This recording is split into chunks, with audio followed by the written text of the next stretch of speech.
ভাই বোনদের মধ্যে তন্ময় সকলের বড় এবং শ্রদ্ধার ব্যক্তি। তাকে নিয়ে রং তামাশা করার কঠিন ব্যাপার বটে। উটকো কিংবা অযথা প্রশ্ন ডেয়ার দেওয়ার কথা কেউ স্বপ্নে ভাবতে পারে না। মনে প্রাণে ভয় পায় কিনা, সেক্ষেত্রে যখন বারবার বোতলের মুখ ওর দিকে থামছে, সকলেই বিশেষভাবে চিন্তা ভাবনা করতে হচ্ছে। ওর পিনপিনে গলায় শোধায়, এবার আমি ধরি? আকাশ কপাল কুঁচকে বলে ওঠে, তুই ভেস্তে দিবি সব। আমি একটা দারুণ ডেয়ার দেবো তন্ময়কে, যদিও ডেয়ার নেই।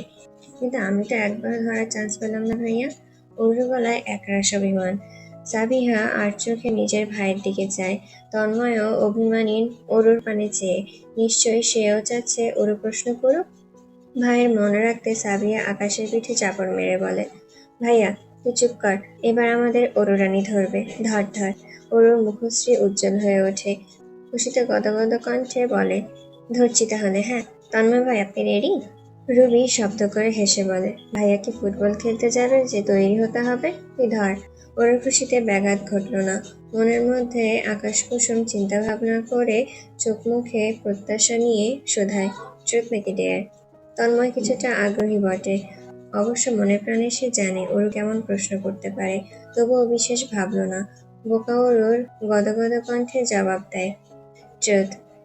অরুকে নড়েচড়ে বসতে দেখা গেল। চোখের মণিতে তারার মেলা হচ্ছে। সে চাচ্ছিল যেন তন্ময়ের ট্রুথ নেই। উত্তেজিত গলায় প্রশ্ন করল, আপনার মনের মানুষ আছে? থাকলে সে কে? নিস্তব্ধতা রয়ে গেল চমৎকার ভঙ্গিতে। শ্বাস প্রশ্বাস আটকে সবাই তন্ময়ের জবাবের অপেক্ষায়। এই প্রশ্নটি আকাশও করার সাহস পায়নি। যদি খেলার পর তন্ময় তাকে চিপায় মার দেয়, কিন্তু ওরও সাহস আছে। এই মেয়ে বোকা হলেও মাঝে মধ্যে খুব কাজের। সবাই যখন বিশেষ নজরে এক বুক প্রত্যাশা নিয়ে আছে, সেই মুহূর্তেই তাদের প্রত্যাশায় পানি ঢেলে তন্ময় ছোট কাপটায় থাকা করলার রস ঢকঢক করে খেয়ে ফেলে, যার মানে সে এই প্রশ্নের জবাব দেবে না। যদি আপনি আপনার ডেয়ার বা ট্রুথ কমপ্লিট করতে না পারেন, সেক্ষেত্রে শাস্তি হিসেবে আপনাকে করলার রস খেতে হবে। সবাইকে নিরাশ দেখালো, বিশেষ করে অরুকে। তন্ময় ঠিক খেয়াল করলো, সে তো সর্বক্ষণ এই ইতর মেয়েটাকে ঘুরিয়ে ফিরিয়ে দেখে, তবে অরুকে বেশিক্ষণ নিরাশ দেখালো না। পরপরই ওকে চিন্তিত দেখালো। হইচই ফেলে উঠে দৌড়ে চলে গেল। ফিরে এলো মিষ্টি নিয়ে। মিষ্টি দেখে তন্ময়ের খেয়াল হলো করলার রস খেয়ে তার মুখের ভেতর তেতো হয়ে আছে, জিহ্বা চলছে না যেন। ওরও মিষ্টির প্লেট বাড়িয়ে দিতেই তন্ময় নিল। কাঁটা চামচ দ্বারা মিষ্টি মুখে পুরে নিল ঝটপট। জাবেদা বেগম ট্রেতেই সকলের জন্য কমলার জুস নিয়ে এসেছে। প্রত্যেকের হাতে কাচের গ্লাস ধরিয়ে সে দাঁড়িয়ে রইল। বাচ্চাদের খেলা দেখবে। কতদিন পর সবগুলো একসাথে দেখছে, বিশেষ করে তার মেয়েটা। এবার তন্ময় বোতল ঘোরালো। বোতলের মুখ গিয়ে ঠেকলো আকাশের দিকে। তন্ময় প্রশ্ন করলো, ট্রুথ নাকি ডেয়ার? আকাশ ভুলেও ট্রুথ নেবে না, সে সাহসিকতার পরিচয় দেবে। তাই নিঃসংকোচে বলল, ডেয়ার। তন্ময় নিচের ঠোঁট দাঁতে চেপে হাসে। হাসিটুকু দেখেই ঘাবড়ে ওঠে আকাশ। আর্তনাদ করে বলে, ভাইয়া অদ্ভুত কিছু করতে বলিস না প্লিজ। তন্ময় চোখ মেরে বলে, মায়ের শাড়ি পরে একটা ডান্স চাই। মুহূর্তেই হইচই পড়ে গেল। অরুয়া রুবি ছুটেছে জাবেদা বেগমের শাড়ি আনতে। সামিয়া ফোন বের করেছে ভিডিও করবে। লিভিং রুমের টিভিতে মন্নি বাদনাম হুঁই গানটা প্লে করা হয়েছে। অন্যদিকে গম্ভীর মুখে দাঁড়িয়ে আকাশ, চোখে মুখে হতাশা। তার বেলায় এত জঘন্য কূটনৈতিক আচরণ কেন? এ তো অন্যায়। আজকের ওয়েদার আগের থেকে ঘোষণা করে রেখেছে বৃষ্টি নামবে। সন্ধ্যায় খুব করে ঝড়-ঝাপটা শুরু হয়েছে, তীব্র বাতাস। একটু আগে বাতাস থেমেছে, গুঁড়ি গুঁড়ি বৃষ্টি ঝরছে। ওয়েদার খুব ঠান্ডা। ওয়েদারের ডিমান্ড দাঁড়ালো গরম গরম খিচুড়ি আর ভর্তা। জাবেদা বেগম বাচ্চাদের চাহিদা অনুযায়ী রান্না বসিয়েছেন চুলায়। আকাশের নাচ শেষ হতে পুনরায় গোল করে বসা হলো। এবার অরু তন্ময়ের পাশে এসে বসেছে। সবার মধ্যে ও কিভাবে ঢুকে গেল বোঝা মুশকিল। তন্ময় স্পষ্ট অনুভব করছে ওরও ছটফটানি। বৃষ্টি হচ্ছে তো তাই এখন ও অনেক খুশি। বৃষ্টি দেখলেই হলো, মেয়েটা খুশি। খুব পছন্দ করে মেঘলা আকাশ, শীতল বাতাস, তীব্র বর্ষণ। তন্ময়ের প্রায়ই ওকে নিয়ে বেরোতে হতো বৃষ্টির মধ্যে। রাত বিরেতে বায়না ধরতো বৃষ্টিতে ঘুরবে। এমনও হয়েছে রাত 2-3টের দিকে ওকে নিয়ে বেরিয়েছে। গাড়ির কাচের সঙ্গে লেপ্টে থেকে বাইরের পরিবেশ মুগ্ধ নয়নে দেখেছে। 4-5টা রাউন্ড যাওয়ার পর পুনরায় বোতলের মুখ থামল তন্ময়ের সামনে। রুবি এই সুন্দর ওয়েদারে একটা রোমান্টিক বাংলা গান শুনতে চাইল। তাই তন্ময় টের নেওয়ায় সে তার ইচ্ছেটা বলে ফেলল। সাবিও খুব করে রিকোয়েস্ট করলো, ভাইয়া প্লিজ একটা গান হয়ে যাক। ওরকেও ভীষণভাবে আগ্রহী দেখালো। তন্ময় চুপ হয়ে আছে। ছোটবেলা থেকেই শুনে এসেছে তার গানের গলা খুব ভালো। সেই সুবিধার্থে ক্লাসরুমে তাকে প্রায়শই দাঁড়িয়ে বই রিডিং করতে হতো কিংবা পাঠ্য বইয়ের রচনা বলতে হতো। বন্ধু-বান্ধবদের সামনেও কয়েকবার গান গাইতে হয়েছে। গিটার হাতে স্কুল কলেজের গানের প্রোগ্রামগুলোতেও গেয়েছে। তবে বড় হয়ে গান গাওয়াটা পাবলিকলি তার ইতস্তত লাগে, আনইজি একটা ভাব দেয়, তাই সচরাচর অ্যাভয়েড করে। তবে আজ গাওয়া যায়। দীর্ঘ নিঃশ্বাস ফেলে মাথা দোলায় সে। তৎক্ষণাৎ শান্ত হয় লিভিং রুম। উদ্দীপনায় ঘেরা সবাই। তন্ময় রাশভারী গম্ভীর স্বরে গানটা টান পড়লেই হুঁচকি শোনায়। খুব সফট, আর বৃষ্টির শব্দের সঙ্গে শুনতে আলাদা ভালো লাগা, মাদকতা কাজ করছে। গান শুরু হতেই সাবিয়া মুখে হাত চেপে মিটিমিটি হাসতে থাকে। তার মুগ্ধ নজর পাশাপাশি বসে তন্ময় ওর কানে। এই পৃথিবীর যত সুখ, যত ভালোবাসা, এই যে তোমায় দেব, একটাই আশা, তুমি ভুলে যেও না আমাকেই, আমি ভালোবাসি তোমাকেই। গভীর রাত, বৃষ্টি এখনো প্রখর গতিতে বইছে। ঝপঝপ শব্দে চারপাশ থেকে। হুটহাট মেঘ ডাকছে শব্দ করে। তন্ময়ের সাথে ঘুমোতে এসেছে দীপ্ত আকাশ আর অয়ন। তিনজনেই ঘুমিয়ে পড়েছে। তন্ময়ও নিদ্রায় ছিল। উঠেছে মাত্রই ওয়াশরুম যাবে বলে। ওয়াশরুম সেরে বের হতেই মনে হলো এক গ্লাস পানি খাওয়া দরকার। সে লিভিং রুম পেরিয়ে ডাইনিংয়ে যাবে এমন সময় শব্দ পেল। ঝপঝপ বৃষ্টির শব্দের সঙ্গে গানের গলা। গানের গলাখানা চিনতে ভুল হলো না। সেই তো এই গান গেল রাত। তন্ময় এগোয় তার মায়ের রুমের দিকে। দরজা চাপানো। বারবার বলেছিল দরজা লাগিয়ে ঘুমাতে। দরজা হালকা মেলতেই অরুণকে দেখা গেল। বারান্দার দরজা মেলে বারান্দায় বসে, দুই হাঁটু ভাঁজ করে, ফোনের স্পিকার কানে ধরা। সেখান থেকেই গানটা বাজছে। আমি ভালোবাসি তোমাকেই। লাইনটার সঙ্গে অরুণ বিড়বিড় করে গাইছে। তন্ময় থমকে দাঁড়িয়ে রইল। পলক পড়ল না দীর্ঘক্ষণ। বুকের ভেতর আন্দোলন, মস্তিষ্ক অচলায়তন যেন। কেন এত সীমারেখা রয়েছে? বয়সের ব্যবধান, সম্পর্কে দ্বিধা কেন এত বিষাক্ত রূপে দাঁড়িয়েছে? সে চাইলেও পারছে না জড়িয়ে ধরতে, দীর্ঘ সময় লাগিয়ে ওই মিষ্টি মুখখানা দেখতে। পারছে না জানাতে যে তার মনের মানুষ আছে, আর সে তার চোখের সামনে বসে। চোখের পলকে রমজান মাস চলে গেল। আজ চাঁদ রাত। এই রাতে কত আনন্দ হয় শাহজাহান বাড়িতে। তবে আজ কেমন নিস্তব্ধতা, নির্জনতা ঘিরেছে চারপাশ। মোস্তফা সাহেব বসে সোফায়, হাতে চায়ের কাপ, বৃষ্টি ফ্লোরে। সকাল থেকেই মনমরা হয়ে আছেন। দুই ভাই সামান্য চেষ্টা করেছে তার মন মেজাজ ফুরফুরে করতে, তবে ব্যর্থ। এদিন সকালে ছেলে নিয়ে মোস্তফা সাহেব গাড়ি ভর্তি শপিং করেন। ভাই ছেলে মিলে একই রকমের পায়জামা পাঞ্জাবি কিনে আনেন। সেগুলো ঈদের দিন সকালে পরে নামাজে যান। অথচ এবার তিনি তেমন কিছুই করছেন না, চুপচাপ বসে। সন্ধ্যার পর পর এমন সময় বাড়িতে আকাশ ঢুকল। হাতে অনেকগুলো শপিং ব্যাগ। সেগুলো সোফার মাঝখানের কাচের টেবিলে রাখে। হইচই ফেলে সবাইকে ডাকছে। ছুটে এসেছে বাড়ির গুরুজনেরা, বাচ্চারা। আকাশ হেসে বলল, তন্ময় শপিং করেছে সবার জন্য। এই যে আমারটা আমি নিলাম। যার যার নাম লেখা আছে নিয়ে যা, আমি একটু ট্রায়াল দিয়ে আসি। নিজেদের ব্যাগটা নিয়ে আকাশ উপরে উঠে গেল। মোস্তফা সাহেব গম্ভীর মুখে দাঁড়িয়ে। ব্যাগগুলোর দিকে তাকিয়ে তিনি অভিমান হলেন বটে। টাকা পয়সা নেই, নিজে চলতে পারে না, অথচ শপিং করে পাঠিয়েছে। মুখে এক বললেও মোস্তফা সাহেবের বিবশ মুখমণ্ডলে চমৎকার পরিবর্তন এলো। তিনি সকলের শেষে নিজের ব্যাগটা নিলেন। সোফায় বসে ধীরে সুস্থে খুললেন। পায়জামা পাঞ্জাবি কোটিসহ দিয়েছে ছেলেটা। বাপ চাচাদের একই ডিজাইনের পায়জামা পাঞ্জাবি পাঠিয়েছে। দেখা গেল ছেলের কেনা পায়জামা পাঞ্জাবি পেয়ে মোস্তফা সাহেবের মন মস্তিষ্ক সচল হলো। তিনি উৎসাহ দিয়ে ভাইদের সহ বাড়ির বাচ্চাদের নিয়ে শপিংয়ে বেরোলেন। বাচ্চারা তো রোজার মাসে জুড়েই শপিং করেছে, তবুও তার থেকে আলাদাভাবে তো তারা প্রাপ্য। এবার ছেলে আর ছেলের মায়ের জন্য তো তার ঈদের শপিং পাঠাতে হবে। অনেক কাজ তার। বাড়িতে ঈদের সকালটা অন্যরকম হয়। নামাজ শেষ করে আসতে তন্ময় ওপর আক্রমণ হয় সালামের জন্য। তাই চাঁদ রাতে টাকার অ্যামাউন্ট খামে ভরে তৈরি করে রাখতে হয়। এবার বাসা আলাদা, তবে সে জানে সকাল সকাল সব চলে আসবে। তাই শপিং করার পথে টাকা উঠিয়ে এনেছে, সাথে কিছু খাম। রাতে ফিল আপ করে রাখবে, যাতে সকাল সকাল এরা চাইলেই দিয়ে দেওয়া যায়। চাঁদ উঠেছে ভীষণ দেরি করে। চাঁদ উঠতেই মসজিদে ঈদের শুভেচ্ছা জানানো হচ্ছে। একের পর এক কল আসছে ঈদ মোবারক জানাতে। ওর একটা মেসেজ এলো রাত ৮টায়। দুহাতে মেহেদি পড়েছে এমন একটা ছবি সহ নিচে লেখা ঈদ মোবারক। তন্ময় তখন জাবেদা বেগমকে মেহেদি দিয়ে দিচ্ছিল।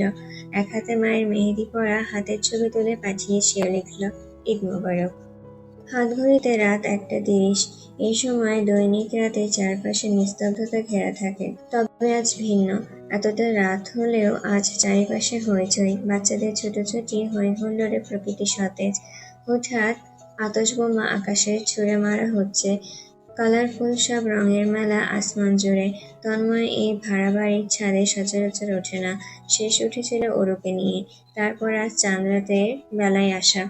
আজ রাতের চাঁদ অসম্ভব সুন্দর হয়ে থাকে। দেখতে আদরে লাগে, আনন্দ লাগে। এই দিনে ছাদে দাঁড়ানো তন্ময়ের পছন্দের কাজ।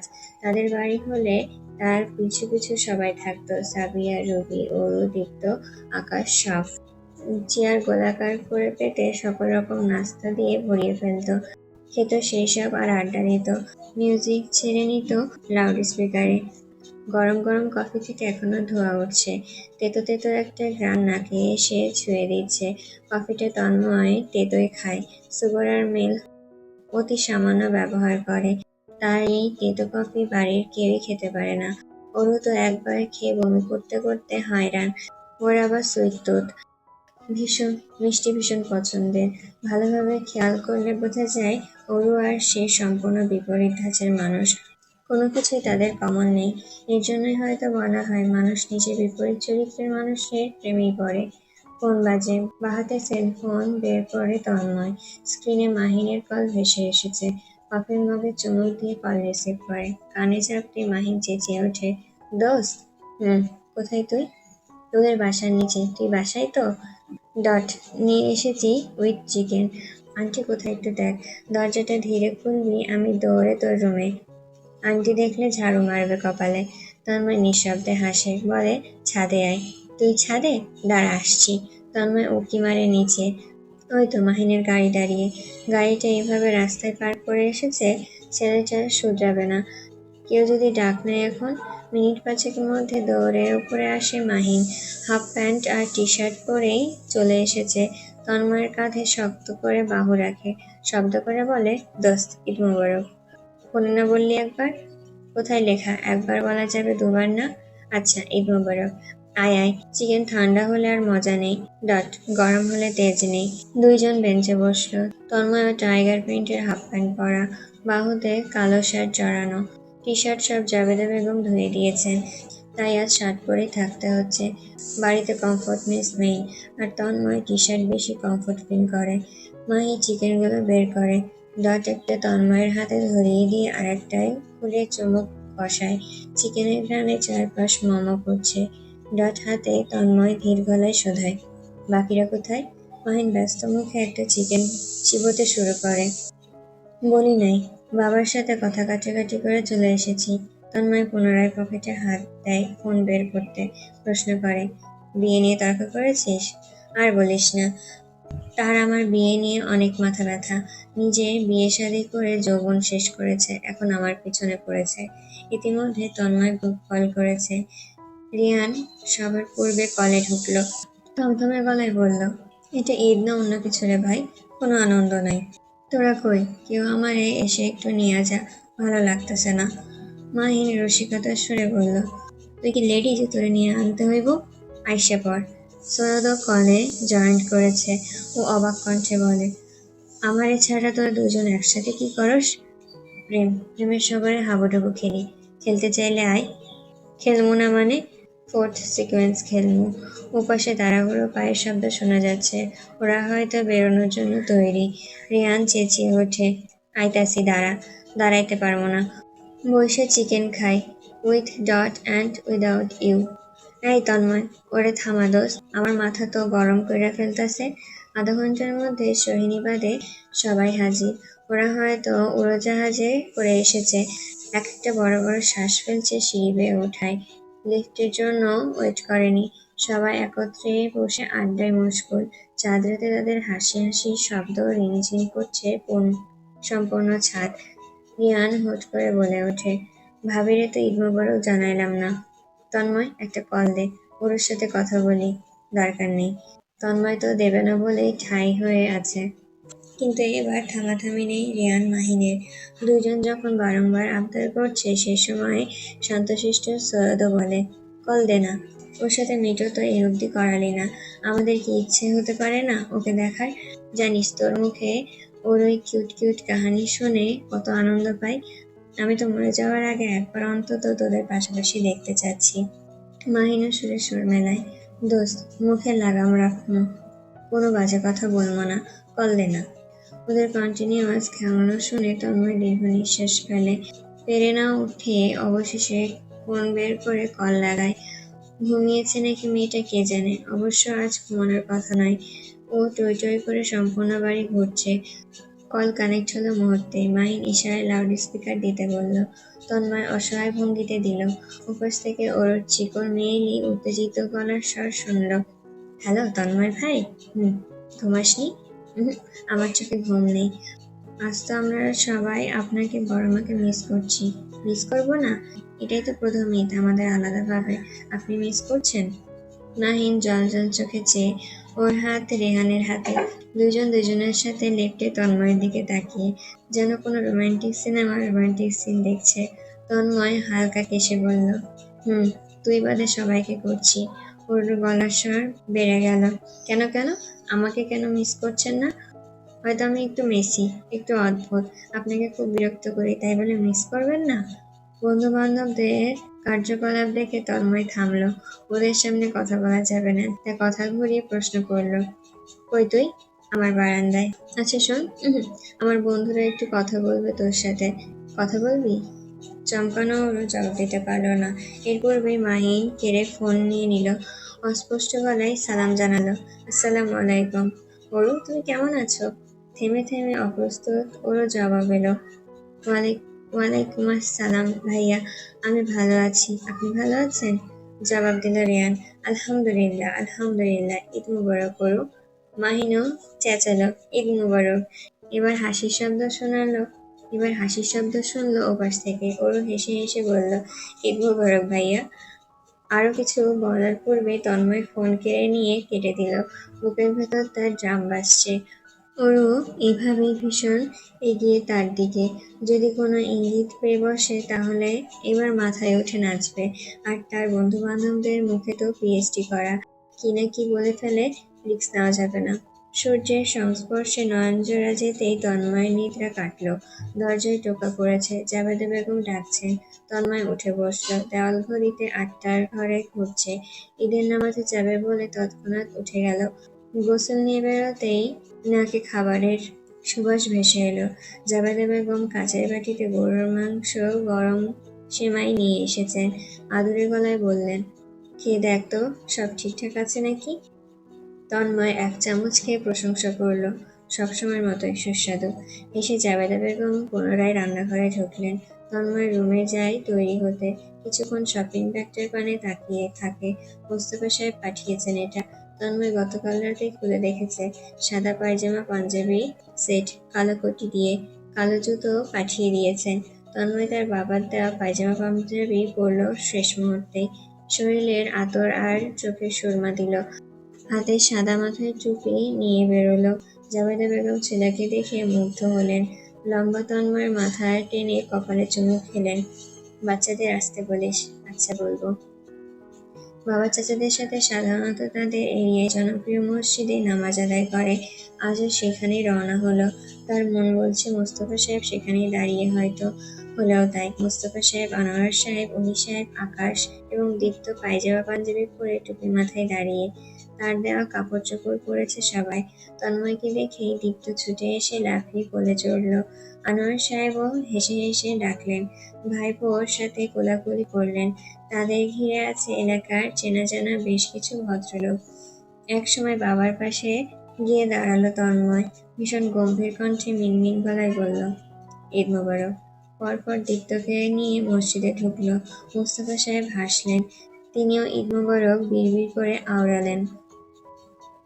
বেলা 11টায় হাজির হলো শাহজাহান বাড়ির বাচ্চা কাচ্চাদের দলবল। এসে তন্ময়ের থেকে সালামি নিতে ব্যস্ত। তন্ময় এক এক করে সবাইকে টাকার খাম দিয়ে দিচ্ছে। শেষে অরু এলো। অরু তার দেওয়া গাউন পরেছে, সাদা রঙের প্লেন গাউন, সাথে সাদা জর্জেট ওড়না, যা এক সাইডে নেওয়া।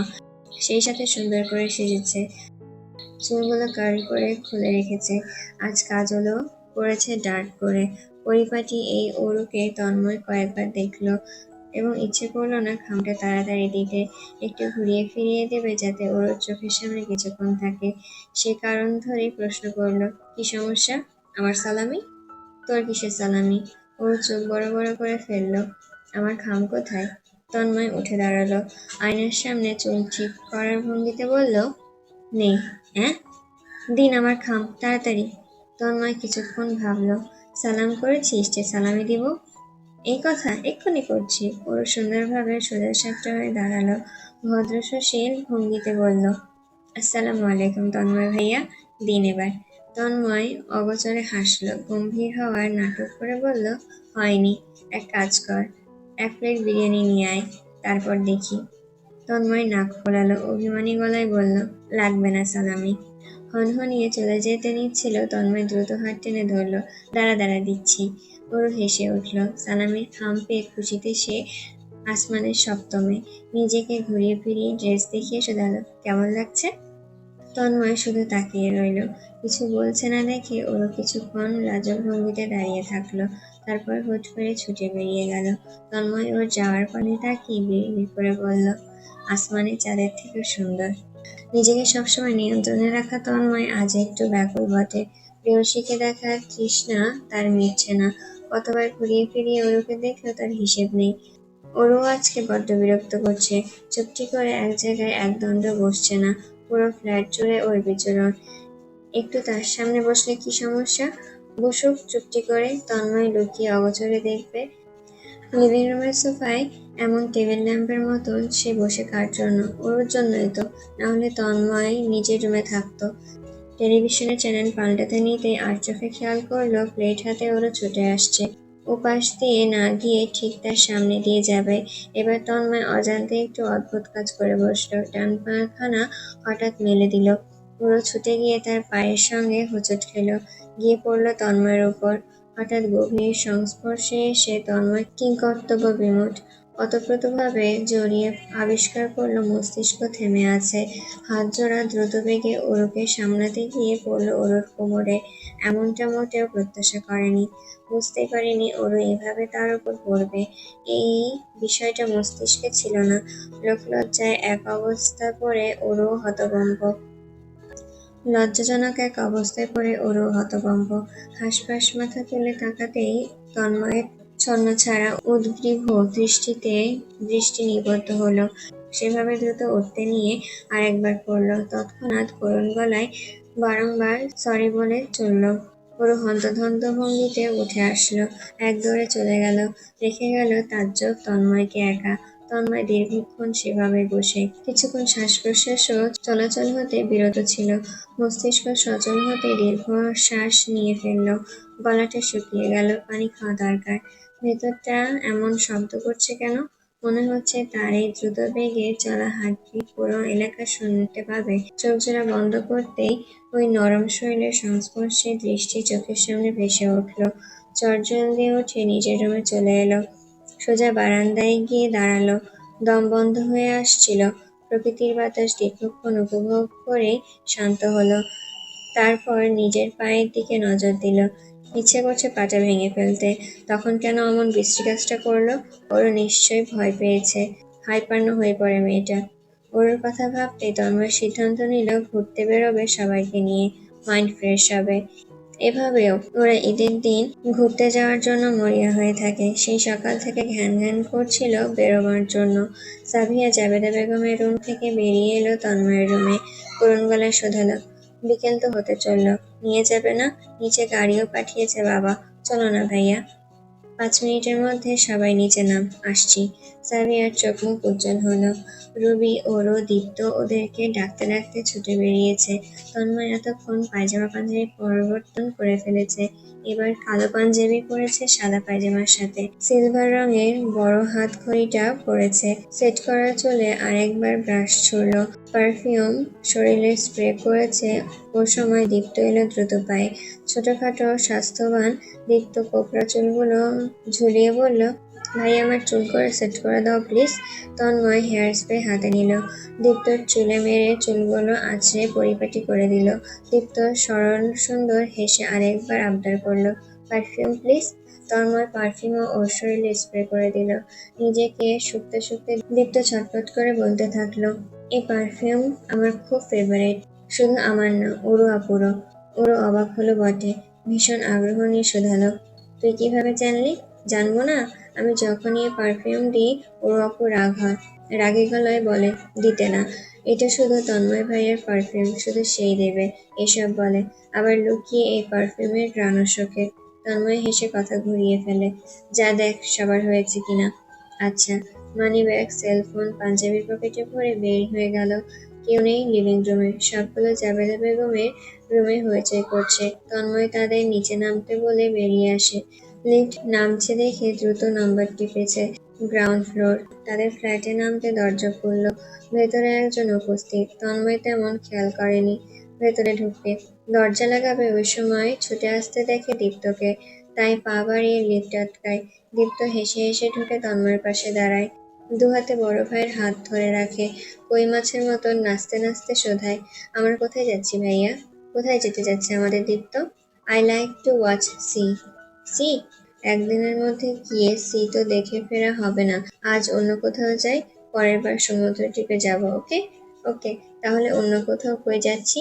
আশেপাশে। দীপ্ত পেছনে দাঁড়ানো সুন্দর মেয়েটাকে খেয়াল করলো। ভদ্রতার খাতিরে হাসলো সে। ছোট গলায় বলল, হ্যালো আপু। মেয়েটা খুশি হলো, চোখ মুখ উজ্জ্বল। নিচু হয়ে দীপ্তর নাকে টোকা দিল, হ্যালো সুইটহার্ট। নাম কি তোমার? দীপ্ত। আপনার আপু? ভীষণ সুন্দর নাম তোমার দীপ্ত। আমার নাম Rebecca. Nice to meet you. Nice to meet you Rebecca আপু।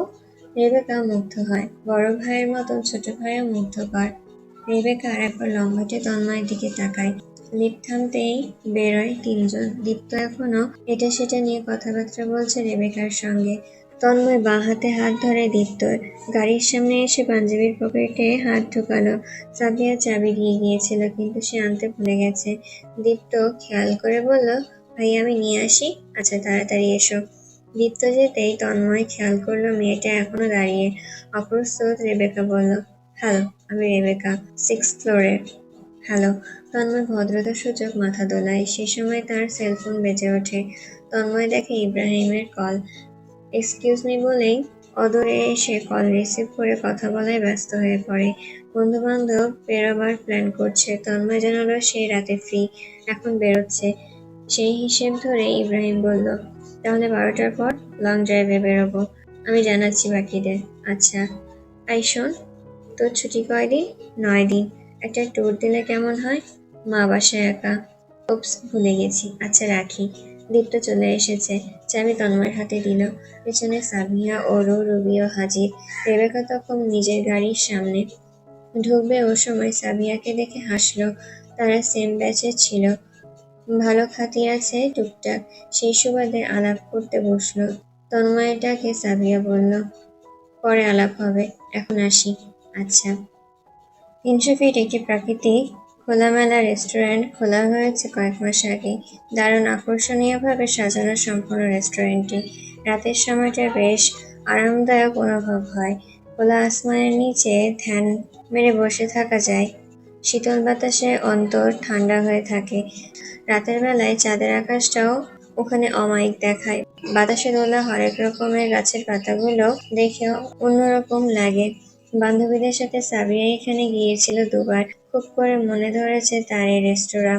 তাই আজও ভাইয়ের কাছে সেইখানে যাওয়ার আবদার করলো। বোনের আবদার পূরণ করতে তন্ময় সেদিকে গাড়ি টানা টেনে চলল। মাঝ রাস্তায় অবশ্য একবার গাড়ি থামিয়েছে, বাচ্চাদের কিছু খেতে ইচ্ছে হচ্ছে বলে। ওদের জন্য স্ন্যাক্স কিনে দিয়ে পুনরায় গাড়ি স্টার্ট করলো। গাড়ি জোরে চিবিয়ে খাওয়ার কচমচ শব্দ শোনা যাচ্ছে। জানালার কাঁচ দুপাশে খোলা, তাই এসি অফ। দিগন্ত বিকেলের সুন্দরতম আসমান গাড়ির সঙ্গে ছুটেছে যেন।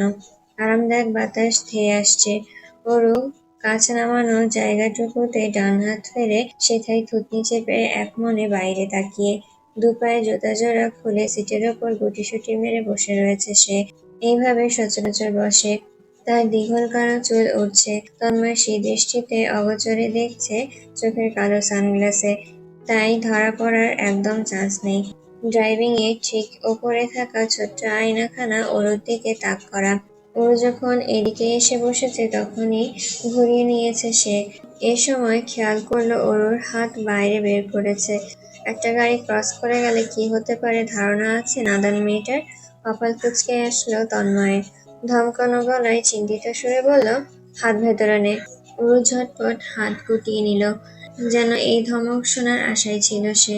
তন্ময় ইদানিং সন্দেহ হয় মেয়েটার বারংবার একই কাজে ইচ্ছে করে করে নাকি?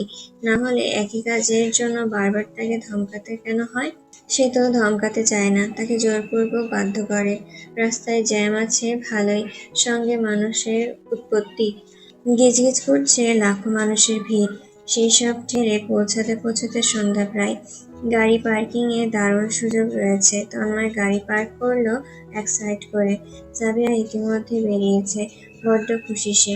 ভাই বোনেদের ভেতরটা দেখানোর জন্য এক প্রকার অস্থির। ওরও বেরোতে সময় লাগলো। জুতো জোড়া পরে তারপর বেরোতে ধরলো। গাউন গিয়ে আটকালো দরজার সঙ্গে। নিচু হয়ে না ছুটিয়ে ও বোকার মতন টানছে। তন্ময় সেই দৃশ্য কিছুক্ষণ দেখে এগিয়ে আসলো চাবি হাতে। চাবি পকেটে ভরে গম্ভীর স্বরে বলল, ওদিকে সরে দাঁড়া। ওরও লেপ্টে গেল দরজার সঙ্গে। এভাবে তন্ময়ের সামনে বড়ই ছোট দেখায় সে। এভাবে গুটিসুটি মেরে লেপ্টে যেতে আরো ছোট দেখালো। তন্ময় আধা ঝুঁকে ওর আটকে থাকা ওড়নার আঁচলটুকু ছাড়িয়ে দিল। তন্ময়ের খেয়াল করেছে ও একটু কাছাকাছি গেলে ওরও হাঁসফাঁস করে, যেন শ্বাস প্রশ্বাস নিতে পারছে না। ব্যাপারগুলো যেমন তন্ময় খেয়াল করে তেমন উপভোগও করে ও। তবে আজ ওরও তড়িঘড়ি করে ছুটে পালিয়ে যায়নি, বরং ঠায় দাঁড়িয়ে। তন্ময় আর চোখে শক্ত করে দাঁড়ানো ওরুর পানে চেয়ে সামনে পা বাড়ালো। ওদের ফিরতে ফিরতে রাত 10টা 10। গাড়ি সোজা থেমেছে শাহজাহান বাড়ির সামনে। আকাশকে পূর্বে কল করে এনেছে। তন্ময় গাড়ি থেকে বের হয়ে চাবি ওর হাতে ধরিয়ে দিল। ইশারায় ওরু সাবিয়া ওদের ভেতরে যেতে বলল। সাবিয়া ক্লান্ত ভঙ্গিতে চলে গেছে। দীপ্ত হই হই ফেলে ঢুকেছে। ওরু দাঁড়িয়ে। অন্যদিকে আকাশ গাড়িতে ঢুকে বাড়ির ভেতরে ঢোকাচ্ছে। দুইজন দাঁড়িয়ে ফাঁকা গলির মধ্যে বড় রাস্তাটায়। ওকে ভ্যাবলার মতো দাঁড়িয়ে থাকতে দেখে তন্ময় বলল, ভেতরে যাচ্ছিস না কেন? আপনি যাচ্ছেন না কেন? আমি কি তোকে বলে যাব? কেন বললে কি হবে? আপনি গেলে আমিও যাব। দৃঢ় গলায় জবাব ওরুর। তন্ময়ের হাসি পেল, তবে হাসল না। মুখশ্রী গম্ভীর রাখার চেষ্টা ধরেই শোধালো, কেন? আপনাকে যদি কেউ কিডন্যাপ করে নেয়? আমাকে কিডন্যাপ করবে? তো আজকালকার মেয়েদের নজর ভালো না। তার মানে তোর নজরও ভালো না? সবাই আর আমি এক নাকি? আমি খুব ভালো, আমার নজরও ভালো। আর মেয়েরা কিডন্যাপ করতে চাইলে করতে পারে, আমার বাধা নেই। এমন জবাব ওর মোটেও আশা করেনি। চোখ বড় করে তাকালো। কি? তন্ময় মাথা ঝুঁকিয়ে হাসলো। বলল, এখানে দাঁড়িয়ে। ওরও দৌড়ে চলে গেল। দরজার ভেতরে ঢুকে শেষবার উঁকি মেরে তবে গিয়েছে। তন্ময় বাড়ির একবার দেখে হাঁটা ধরল। গলির মাথায় এসে পা জোড়া থেমে গেছে। সামনে মোস্তফা সাহেব দাঁড়িয়ে গম্ভীর মুখে, হাত জোড়া পিঠের পেছনে পেঁচানো। এখনো শরীরে লেপ্টে তন্ময়ের কিনে দেওয়া পাজামা পাঞ্জাবি। তন্ময় আর মনে হেসে এগিয়ে গেল। বাবার পাশ ঘেঁষে চায়ের দোকানে গিয়ে বসলো। মোস্তফা সাহেব নরম হলেন। তিনিও এগিয়ে গেলেন ছেলের পেছনে। গিয়ে বসলেন। তন্ময় 2 কাপ চা দিতে বলল, চিনি কম। দুজন চুপচাপ বসে, কেউ কোনো কথাবার্তা বলছে না। মোস্তফা সাহেব গলা ছেড়ে গম্ভীর স্বরে কথা বললেন, কেউ একজন নিজে তো আমাকে না কিছু ব্যবহার করছে না। বোনকেও শিখিয়ে দিয়েছে ব্যবহার করতে না, নিজের টাকায় চলতে। নিজের টাকায় চলবে। তাহলে আমার এত টাকা পয়সা কামানোর কি মানে দাঁড়ালো? তন্ময় একই সুরে জবাব দিল, কেউ একজনকে জানানো হলো আমার বোনকে আমি শিখিয়ে পড়িয়ে দিইনি, সে যা করছে নিজের উদ্যোগে। আর এত চিন্তা হলে কেউ একজন নিজের ভাইজিকে আমার হাতে তুলে দিলেই পারে, তাহলেই তো আর সমস্যা দাঁড়ায় না। কেউ একজনের নজর আমার ভাতিজির উপরে কেন থাকবে? লজ্জাশরম কিছুই নেই। বোনের চোখে যে বড় হয়েছে তার দিকে নজর। ছি! ছোটবেলায় আমার কানে গুঁজে দেওয়া হয়েছে ওই বোনের চোখে বড় হওয়া মেয়েটি হবে আমার বউ। তখন থেকে আর বোনের নজরে বড় করিনি, বউয়ের চোখে বড় করেছি। কেউ একজনকে জানানো হলো। আমি শাহজাহান তন্ময় তো আর এভাবে পাগল হয়নি, আমার পাগল বানানো হয়েছে। এত সমস্যা হলে নিজের ভাতিজিকে আটকে কেন রাখতে পারে না? তন্ময়ের তুলে দেওয়া চায়ের কাপ ধরে মোস্তফা সাহেব থমকে রইলেন। ছেলের সাথে তর্কে তিনি কেন পেরে উঠছেন না? অতিরিক্ত ভালোবাসেন বলে নাকি? ঈদের ছুটি কাটানো 9 দিন। 9 দিন পর টানা 5 দিন অফিসে ব্যস্ত ছিল তন্ময়। সে ব্যস্ততা কাটিয়ে উঠতে না উঠতেই টানা 3 দিনের জন্য কোম্পানির বসের সঙ্গে বিজনেস ট্যুরে যেতে বলা হলো তার। যাওয়ার সময় তন্ময় সাবিহাকে বাসায় রেখে গেল। তার অনুপস্থিতিতে যেন মার দেখাশোনা হয়। 3 দিনের ট্যুর শেষে ফিরেছে আজ রাত 1টা 30-এ। ঘুমানোর আগ মুহূর্তে ফোন চেক করলো। নিত্যদিনের মতন ওরও কিছু অদ্ভুত মেসেজ আনসিন হয়ে আছে। কি রিপ্লাই দেওয়া যায় এইসব মেসেজে সে আজও বুঝে পেল না, তাই ফোন রেখে শুয়ে পড়ল। ভীষণ ক্লান্ত লম্বা জার্নি করে। চোখজোড়া বুঝতেই অরুর হাস্যোজ্জ্বল মুখশ্রী ভেসে উঠল। অনেকদিন ধরে মেয়েটাকে দেখছে না। কিছুদিন চোখের সামনে না এলেই তন্ময়ের অশান্তি লাগে, শূন্যতা অনুভব হয়। 2 দিন ছুটি আছে। তন্ময় ভেবে রাখলো কাল অরুর কলেজে যাবে। ওর কলেজে ছুটি হয় যেহেতু সকাল 12টায়। তন্ময় 12টার আগে পৌঁছে যাবে ওকে পিক করতে, লাঞ্চ করাতে নিয়ে যাবে। তন্ময়ের ঘুম ভাঙল বৃষ্টির শব্দে। ঝড়ঝাপটাময় বৃষ্টি। থাই গ্লাস ভেদ করে দেখা যাচ্ছে আঁধারে আকাশ, চারপাশ মেঘনাময়। দেওয়াল ঘড়িতে 10টা 30। তন্ময় উবুর হয়ে শুয়ে মুখে নরম বালিশ গুজে দিল। পাতলা কম্বল সরিয়ে তার ফর্সা শরীর দৃশ্যমান হয়। 2 বাহু উঁচু হয়ে আছে নিয়মিত ওয়ার্কআউট করায়। আঁধারে ঘরটা মোহনীয় লাগছে। শীতল আবহাওয়ায় তন্ময় আরো কিছু সময় ধরে শুয়ে থাকলো। উঠল 15 মিনিট পর। জাবেদা বেগম লিভিং রুমে বসে কাপড়-চোপড় ভাঁজ করছেন। তন্ময়কে আস্তে নিয়ে ওঠাতে যাননি। ছেলে সেই মধ্যরাতে এসেছে, তাড়াতাড়ি ঘুম ভাঙানোর কোনো প্রয়োজন নেই। ঘুম পর্যাপ্ত হবে না ভেবে ব্রেকফাস্ট করতেও তোলেননি। সেই মুহূর্তে তন্ময় এলো হাতে ব্রাশ নিয়ে। ওকে দেখে জাবেদা বেগম বলে উঠলেন, বেলা হয়েছে, নাস্তা আর খাওয়ার প্রয়োজন নেই আপা, বিরিয়ানি রেখেছি, গরম করে দেই? তন্ময় মাথা দুলিয়ে নিজের রুমে ফিরে আসে। তোয়ালে নিয়ে ওয়াশরুমে ঢোকে। আয়নায় মুখ দেখে মনে হলো দাড়ি বড় হয়েছে, ছাঁটা দরকার। ভাবনা আসতে ইলেকট্রিক রেজার হাতে নিল। নিজেই ছাঁটাই করে ছোট করে সাইজ করে নিল। মুখ ধুয়ে ঠান্ডা পানি দিয়ে গোসল করে নিল। আজ আর ফরমাল পরল না। কালো জিন্স প্যান্ট সাথে সাদা টি-শার্ট পরে নিল। বাঁ হাতে ঘড়িটা জাপটে ফেলল। মানিব্যাগ পেছনের পকেটে ভরে বেরোলো। জাবেদা বেগম ইতিমধ্যে খাবার বেড়েছে। তন্ময় বসলো, ধীরে সুস্থে খেতে থাকলো। খাবার এক ফাঁকে তাদের ড্রাইভার চাচাকে কল করলো। বলল আজ ওরকে পিক করতে হবে না, সে যাবে। জাবেদা বেগম মিটিমিটি হেসে শোধালেন, ওর কলেজে যাবি বুঝি? হুম। ঠান্ডা গলায় জবাব দিল। নিয়ে ফিরিস বাসায়, বিরিয়ানি রান্না করেছি ওর পছন্দের। আচ্ছা, কখন বেরোবি? এই তো বেরোবো এক্ষুনি।